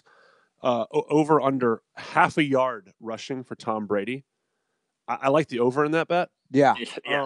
So I mean that seems like an auto bet to me. Sure. I also think Jared Goff over 8. I believe it's 8.5 yards, which I also like. Sure. I like both of those bets. So I just think there's going to be some. I think defenses are going to play pretty well in this game. Me too. So I think there's going to be just enough scrambling for Tom Brady to get the classic 4-yard slide. Bam, payout. So I agree with Andy. Tom Brady is the MVP if the Patriots win. It's automatic. What about the Rams? The Rams, I'm going to go with the top 2 guys. I think it's either Jared Goff or Todd Gurley. Gotcha. All right, and our final pick Our final prop bet. What color liquid will be poured on the game-winning coach? The lime. Go ahead. Yeah. Sorry, you can list them first, and then I'll jump in because I gotta. Lime, green, yellow is at plus 225. Orange is at plus 400. Red is at plus 600. Clear water is at plus 220. Blue is at plus 400. And purple is at plus 1,000. It's boring, but if you're getting over 2-1 on water on a Bill Belichick sideline, I don't know how you don't do it. I'm going water. I'm also going to go water in that too. Not necessarily because of the Belichick thing. I think I agree, but also I think I saw a stat from Jason McIntyre on Twitter that the McVay has only had a cooler dumped on him one time. That was after his first win last season, and it was water. Interesting. Yeah, I saw the last time the Patriots won the Super Bowl, they didn't even do it. There was nothing dumped on Belichick after the Falcons Super Bowl. So I agree. How do we get a no cool? Where's our no cooler? Where's our field? Yeah, I don't know. I'm going to go with water as well. All right, so those are the Super Bowl prop bets. By the way, I got one that I wanted to bring up. I know Tug's thrown a couple of ones out there that he likes that weren't on the list. I want to throw this one out there that I saw. 8-1 on somebody runs on the field during the game. It's woke culture. We're going to have a Black Lives Matter. We're going to have a toxic masculinity. We're going to have a where are the pips? We're going to have Wu-Tang is for the children. Somebody's running on the field. Where are them? I want all members of the Pips to run on the field, and I want them to wager that somebody would run on the field. Like the Pips conspiracy. There's just so much money out there waiting for the Pips. It's crazy. Two more I just want to add, or a couple quick ones. I like the under Sony Michel 80.5 yards this week. Because I'm correlating it with Tom Brady going over. Also, Sony Michel, I believe, has caught one pass this last several games, maybe since the Dolphins, since he's returned. When Sony Michel's on the field, he's there to do one thing. That's got to be a tip. I mean, it's like, can we stop the thing that we know you're about to do? Hopefully that takes place. By the way, can I just mention, with a name like Sony Michel, I feel like he has to be a female R&B singer. Like, Sony Michel sounds like a female R&B singer. Am I correct in that? Right? Doesn't that sound like a female R&B singer? Yeah. I was just going to let it hang there. I had to jump in to help him. No, nothing? Nothing on that. Like if you told me, take a Twitter poll. Yo, I banged this chick. She was smoking hot. She sings R&B. Her name's Sony Michel. I'd be like, oh, I bet she's hot. It's the Michelle part that gives it that you're hearing. There's not a lot of last names of Michelle, I don't think. Sony Michel sounds like an R&B singer. I'm sticking to it. Okay. One more thing. Go for it. Great follow on Twitter if you're like into this sports betting world. And speaking of Andy's outfit, Johnny the Greek. We call him Ace. We call him VR. Follow him at Greek Gambler. He gave out a couple prop bets, and he just actually did bet on this, which I think is a really interesting bet. You'll see on his Twitter.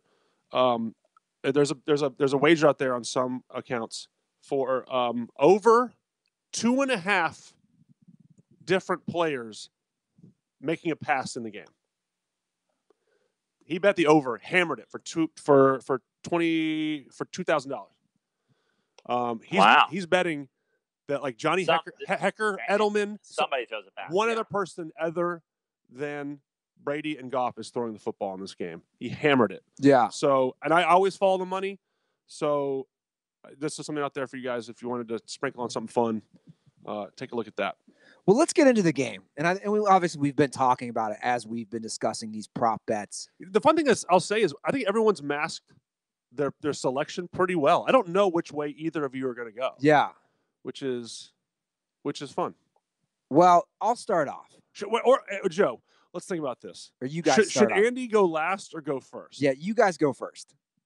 Yeah, because I don't want to. I have what I think, and I don't want to be swayed by Ruther ruining it. And basically, I'll know whether I'll be right or wrong before I answer if Ruther goes first. So I don't want that. So yeah, so once you started off, because I think You're the goat. All right. So and upon this, I won't swear until probably Andy mentions condoms.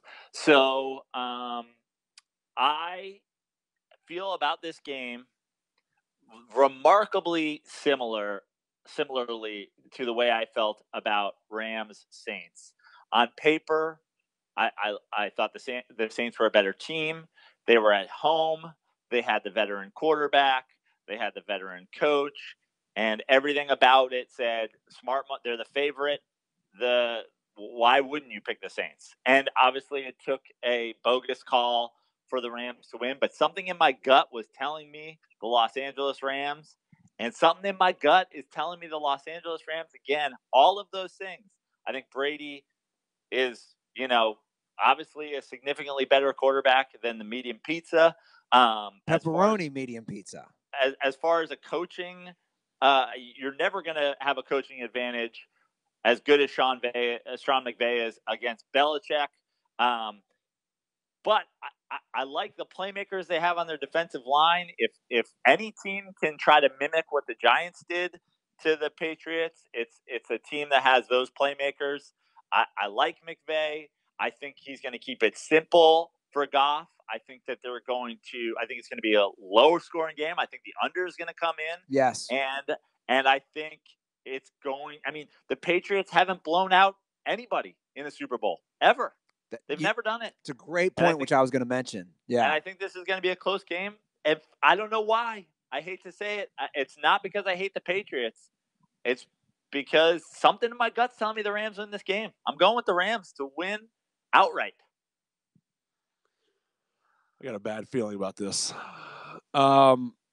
So the way Ruther's shifting around over there, I'm watching his. I'm going to put his stink on us. That's exactly. We're at the poker table. I'm just looking at the person to my left, and I see a lot of twitches, a lot of tells. Oh, I'm on your right, by the way. I know, but you know what I mean. So I like to be objective about. I gave up trying to think about who I think is a better team a long time ago, and I like to say how can I align with Vegas?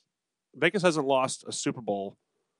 I want to say since the Rams Patriots won, because the Rams were minus 14, I think, in that game. It was insane. Huge line. So the Patriots money line just destroyed Vegas. When the look ahead line, so for people that don't know, a lot of times in Vegas, Vegas will release a line the week before the games are played. So they gave out scenarios for all the final four teams and what the line would be. And the Rams, at worst, were a pick'em. And very often a -1 to -1.5 point favorite. So Vegas is saying the Rams are a better team. For that line to just get crushed immediately. Now, there's a lot of good bettors out there to say, they want to bet both sides and see if they can middle.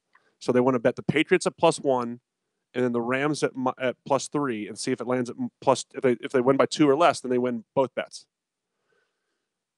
Now, over the last 6 or 7 years, I've seen the favorite switch from one team to another in Vegas. And both times, the team that became the favorite got crushed. The Broncos against the Seahawks. The Seahawks opened as a favorite, and everyone was on Team Peyton, and the money poured in on Peyton, making him like a 2 or 3 point favorite, and the Seahawks destroyed the Broncos. A couple years later, Broncos were the favorite against the Panthers. Panthers money poured in. Broncos shut down Carolina. So I try to, I'm like other fans in America. I don't want, the Patriots to win. I'm trying to take that emotion out of it. But I feel like the Rams are the right side of this game. It just feels like you're getting, value to bet on the Rams. Plus, I feel like the Rams do all the things that give the Patriots fits, especially in the past couple Super Bowls. I mean, they have an explosive offense, just like the Falcons. They have good schemes, just like the Eagles. They also have, in my opinion, Peterson has proven to be a good coach. But they have a better coach than Dan Quinn. So I see if they can get out to a lead, they're going to hold that lead. I just don't see a scenario. I mean, the Patriots will probably, for all I know, Patriots will win. Long story long, guys. But all the value is on the Rams. You should basically bet the Rams or nothing. In the last 10 Super Bowls, 2 favorites have covered. I mean, yeah. I mean, you could say there's a regression to that point, but I just don't see. I agree with Joe's point that the Patriots don't blow people out, and I just feel like all the things that you want a team to do well against the Patriots, the Rams can do well. They have a good coach. They have ability to run the ball. They have ability to they have weapons on the outside. They can rush the passer. They can move Tom Brady off his spot. You go broke betting against Tom Brady. That's a fact. But I like going broke. Now here comes Ruther with his Rams hat and his blue V-neck to diarrhea all over our picks. I know. And this is why I'm betting the Patriots after this selection. All right. You guys have said a lot of things that I agree with. I have thought long and hard about this game. And I alluded to it earlier in the show. The recipe for beating Tom Brady throughout his career, especially in the Super Bowls, has been getting to the quarterback. This Rams team gets to the quarterback. And they don't just get to the quarterback. They cause turnovers. I mean, somebody like an Ndamukong Suh has been lost in the mix. That's how dominant Aaron Donald, who deserves, in my opinion, the Defensive Player of the Year award again. So they have the recipe. This game, to me, take all the other shit aside, I think this game comes down to that. Can the Rams get to Tom Brady? Can they get 3 sacks on him? Can they get pressure throughout the game? And I think he has not been sacked in the playoffs. Exactly. The Patriots have an excellent offensive line. So to me, that's what it boils down to. Then, like Joe said, we look at coaches. Look, I love Belichick. He's the best of all time.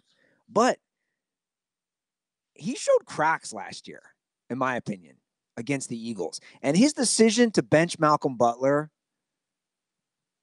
I mean, I guess... just put us out of our misery already. No. Let me just say all my points. You guys got to give your whole spiel. Let me give my spiel. I think he showed cracks. And to me, that was too much of his ego getting in the way. I love McVay. I love how he play calls. I love everything about this. On paper, this is a much better team in Los Angeles. They're a better team, plain and simple. We knew that going into the season. We've seen it play out. They are a quality team. My major concern with the Rams is still Jared Goff. It's still the Super Bowl. Tom Brady's done it. This will be his 9th time. That's a concern for me. Can he handle the bright lights? I think it's going to be a great game. I think it's going to be low scoring. I think you hammer the under. I think there's a few things at play here. You know what? I do believe somewhat in conspiracies. Does the NFL want to take that mantle and say, okay, Brady, the sun is finally setting on your career. We're going to move it into our new fun franchise in Los Angeles with the young quarterback. Does that have any impact? I mean, maybe that impacted the bullshit call against the Saints. All week long, I have been leaning towards the Patriots. I really have. I've been leaning towards the Patriots. In fact, part of me has been saying, pick the Patriots so the Rams win. Do that. But at the end of the day, as I lied in bed last night. Oh, no. No! Joe, no! The Rams are a better team. And I think this is the beginning of the end for the Patriots. Now, I said that last year, so that's probably stupid to say again. I think the Rams are the better team. And I think as long as in fact, I'm going to go this far. I can see, I wouldn't be surprised if the Rams blew them out.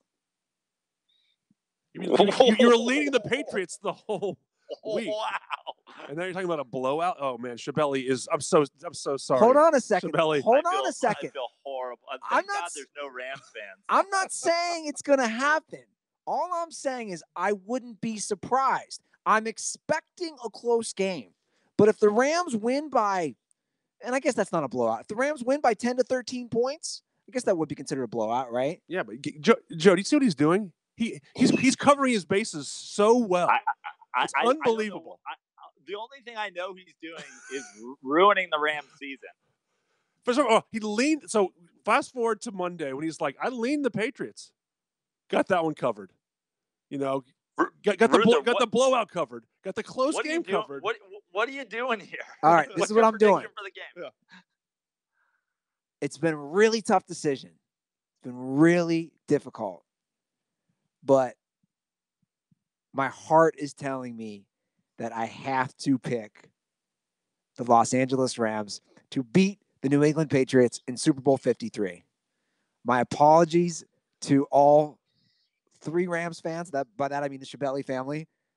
Your apologies to my money and my fantastic postseason betting record. The jinx is real. I'm picking the LA Rams.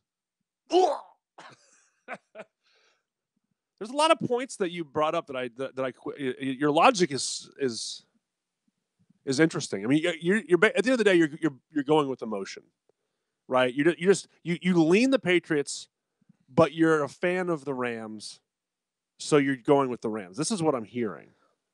Kind of, but I also see. I'm starting. Like I see this much. I see me always picking the Patriots. And I see how that's played out. I was like, for sure they're beating Atlanta. For sure they did. Well, and they covered. Hold on a second. Yeah. I know, but for sure they're beating Philly. Like those games, neither of those games played out how I anticipated, is my point. And I'm glad that we've all discussed the Patriots haven't ever blown anybody out. That's why I do think it's a good game. But the Rams on paper are a better team. It's going to boil down to can they get to Tom Brady? If the Rams interior line can get to Tom Brady, I think they win this game. You know, there's no doubt that this Patriots run is the greatest consecutive run in the history of the NFL. And I think that there's no doubt at this point that Bill Belichick is the greatest coach of all time. Or at the very least, him and Parcells being what they were together is, where the minds, that's where it all birthed from. But people love to do to my boy LeBron. People love to say if Kyrie didn't hit that shot, and those people should hang themselves because the game was tied, and it was only tied because of the chase down block. But people definitely love to do the Ray Allen shot against the Spurs. But if you want to play that game, here's the simple fact. Tom Brady is a horrific coaching call followed by a horrific non-audible call away from losing that Seattle game. And a horrific coaching job by the Atlanta Hawks of not just Falcons. Honestly kneeling down for the final quarter and a half away from being 3-5 in Super Bowls. And this Rams team, better than a lot of those teams. I will say just to I think we all agree, like we all said it, the Patriots are an incredible team. The Malcolm Butler benching, I think it was maybe not in that one game, but it's been justified this past year. He was not very good in Tennessee. He got absolutely scorched. I don't understand that decision. I never will in that one game, but like the proof did come out this year. He really struggled in Tennessee. Well, there you have it. I can't believe it. All 3 of us have picked the Los Angeles Rams. It's such bad luck. To win the Super Bowl. We put the jinx. I, in particular, put the jinx. This is like the nobody believes it. And that we just did it. Yeah, we did it. We needed Ruther. We needed Ruther on the other side. We needed Ruther to believes that, the GOAT and all the, all the Tom Brady slurping. We needed it. We didn't get it, and now we're going to lose. Yep. And I like Joe had a very good playoff betting season and regular season. It's I don't like jinxes. I like the Rams in this game, but now I don't. Oh man, Andy. Maybe Tug is right. Maybe I went with emotion. I went with the team I've been rooting for all of 3 years. I do want to attend This is from the guy who said, I believe that it was, I guarantee the Rams don't play in the Super Bowl. You guaranteed it. They've been changing my opinion. Well, obviously by playing in the Super Bowl, they've clearly changed your opinion on that. But hold on a second, Prano. The main person who I've been very impressed with so far has been Jared Goff, because he has shown, especially in that Saints game, again, to me, he's obviously going to have to step it up again this game. He's the guy who's, if the Rams win this game and he has I'm not even saying in a great game, a good game, I might be willing to upgrade him from a medium pepperoni pizza to possibly a large or a 3-topping medium pizza. Ooh, wow. Meat lovers on the table here. One of the bad games that he's, there's a little run right where they went to the Bears, had a bad game. Awful game. But it was outside in the cold.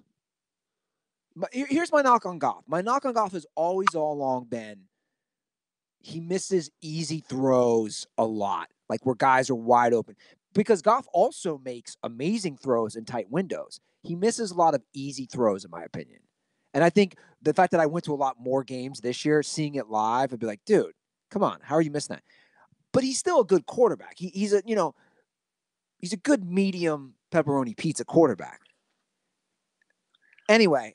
Can I just, one other thing, just like support the Rams play, which I'm sure Patriots fans are, very happy that we're all taking the Rams. But Wade Phillips has been one of the defensive heads to give the Patriots some fits. They played a lot over the years, as recently as a couple years ago with Denver. It's a good point. So he's aware of what that offense is trying to do, and he's had success against them. So I think that's an advantage. I think Wade is an advantage in this game. And I just want to I'm looking at the YouTube comment section. I just want to bring up a comment somebody just put. Hall of Fame dirtball Jesse Stanger wrote, if Rams win, Andy shouldn't get to celebrate after jumping off the bandwagon. No. That's not true. That's not true at all. I'm going to disagree with that. I didn't think they'd make it. There's a difference between that. I was still always rooting for him. I think we need to put a discrepancy there. I didn't jump, I all along didn't think they would make the Super Bowl. I've been saying that since day one, and I was wrong. It doesn't mean I wasn't rooting for them. I wasn't going to games. I was supporting them. Come on. Can we at least give me that? It's not like this. It's not like I'm not a guy just jumping on and off a bandwagon. I think they'll win this game now. Stenger's right. He's right? Yep. You have to abandon them. You have to go back to the Bengals. Which are now the Midwest Rams, now that they have their coach coming over from the McVay tree. The Bengals I was discussing this with my family. The Bengals should move to Oklahoma City. or what we said was we joked that the Bengals should move to St. Louis. They've even gotten a worse owner. They go from Kroenke to Bengals owner Mike Brown. All right, guys, that is the Super Bowl 53 preview episode. Joe Prano, I know you got a bunch of shows. Where can Dirtball see you the next couple days? I've got a show tomorrow night. That's Friday at New York Comedy Club, the East Village location. So New York Comedy Club on 4th Street in the Village. And that will be my final show here in New York City as I fly back on Sunday morning. No, I might be adding a show Saturday. So stay on joeprano.com for shows. But definitely one tomorrow night at New York Comedy Club in the East Village. And then I will be in Palm Springs soon after I return in early March. So joeprano.com, go check it out. And if you're in town, definitely hit me up for the show tomorrow. It's going to be a great show. It's their new downtown room, and I can give you guys a promo code for discount tickets. So slide into my DMs. Follow me at Fix Your Life at Joe Prano. Let's get everybody else's plugs in. But then I don't know if you saw in the comment section, there was a Porzingis bomb. So we can come back to that after everybody else does their thing. I did see that. Okay. Yeah, guys, you know where to follow me at Andy Ruther. Give an iTunes review. We got some great iTunes reviews. Thank you for doing that this week. Subscribe to us on YouTube. And Tug Coker, what do you got? At Tug Coker on Twitter and Instagram. As always, Joe, thanks for letting me fill in. Super fun to be with both you guys, and I'm just really excited about this game. I'm excited to give Tony Romo a Super Bowl. He did it, and I don't know. Should be a great weekend. Prano, Porzingis bomb. What's going on? So I saw that in the comments section, and I immediately went to Woj's Twitter feed, and here are the back-to-back tweets on the situation in New York. ESPN story on Kristaps Porzingis and the Knicks. The headline, unlike a Black Sports Online headline, is Kristaps Porzingis searching for clarity on his future role and a belief that the Knicks are beyond past dysfunction. Met with the team, blah, blah, blah. He's worried about the Knicks' direction. The follow-up tweet is he left the Knicks with the impression that he prefers to be traded. League sources tell Ramona Shelburne and Woj Knicks are expected to commence discussions on moving him ahead of next Thursday's deadline. So here's my quick thoughts on this. I have not read the story yet, but Kristaps has been all over the map on his feelings about being a New York Knicks since he arrived. He loved Phil Jackson. He hated Phil Jackson. He's best friends with Carmelo. He couldn't wait for Carmelo to leave. It's safe to say Kristaps Porzingis, now that we're out of talking about the football preview, doesn't know what the fuck he's talking about. That doesn't take away from the fact that he is a fantastic player when healthy. The thing with this Knicks team right now and the position that they are in, with likely getting a top 2 or 3 pick in a very, very strong draft, is Anthony Davis is out there wanting to be traded. People were talking about, what is the value of that Knicks draft pick? What is the value of Porzingis? In my opinion, would I love the Knicks to keep Porzingis, take one of those sure things with a top 3 pick, have Knox keep growing, add a star, and then that's, the future of the Knicks. And I think that if he's talking to a GM or he's talking to a front office guys and they're like, that's what we're doing, we're keeping you, we're getting a high draft pick, and we're getting a star, we're building this team around you. I don't know what problem with that direction you could possibly have. Simultaneously, if they're moving some combination of those pieces for Anthony Davis and adding a star, that works for me too. So I'm not really sure what direction Porzingis thinks that they're going in or what direction the team tells them they're going in, but either of those are fine directions with me. I love Porzingis, but I don't love him more than Anthony Davis. I don't really know who they're trading Kristaps Porzingis to or for what, other than some sort of, star or traffic. I mean, now if they're trading Kristaps Porzingis to somebody for another potential top 3 or 4 draft pick, and they're going both of those Duke guys or whatever, and rebuilding with a big free agent signing, great. But Enes Kanter's talking about he knows the free agent they're signing. That doesn't take a whole lot of detective work to figure out who does Enes Kanter even know that would be signing with next. That would have to be Kevin Durant. Yeah, that would have to be the guy that he's talking about. I don't think Enes Kanter and Kyrie Irving are really good friends. So I don't know what Kristaps Porzingis' deal is. I think he should maybe get healthy and work on staying healthy. And you're in New York, bro. Where are you going? What's an upgrade for you? fair enough. I'm curious as to why. I'm looking on the Twitter now, but no mention of the Lakers. I mean, obviously, the Lakers want Anthony Davis. Why wouldn't Porzingis be an option for them, and then get Anthony Davis a year and a half from now? I mean, I think the thing with the Lakers, right, is I don't think I know he's not healthy right now, but LeBron's been tweeting about he'll be back soon. I don't think they're punting on this season, right? I think a Lakers trying to get their hands on Anthony Davis is like, if we have a healthy LeBron and Anthony Davis, that we're a contender right now, right? Isn't that their thinking? Yeah, they would do that right now, but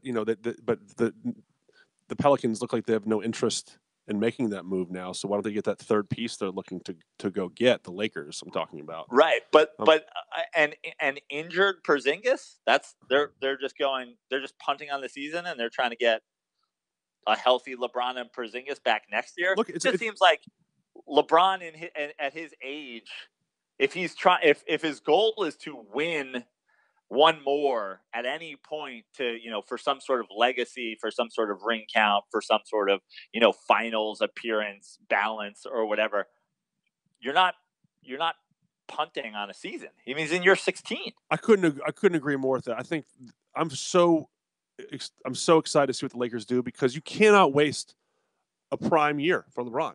Like, he has to come back to play just to make the playoffs. First of all, they're not making the playoffs, so he doesn't come back. Right. I think this year's done. I just feel like that's. I mean, I don't know, unless they get Anthony Davis.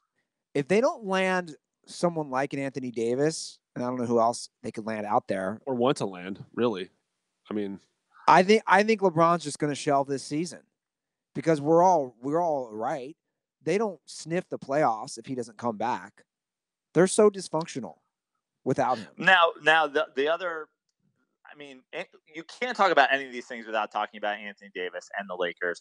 But the reason that the Celtics are not being talked about is because they can't acquire Anthony Davis while Kyrie Irving is on the team. Correct. But Danny Ainge makes that move in a second, right? If he can get Anthony Davis and get rid of Kyrie, you absolutely do that, don't you? Well, you already see, like, Danny Ainge went on some Boston radio yesterday and basically said, I've been talking to Jason Tatum and Jaylen Brown about the rumors because I want them to understand what's true and what's not, but also understand that this is a business. To me, that's basically saying, yeah, we're actively shopping your names, and we can't move Kyrie because of the Rose rule, but this is just the business. Like, Ainge, I think, is setting up to make the move.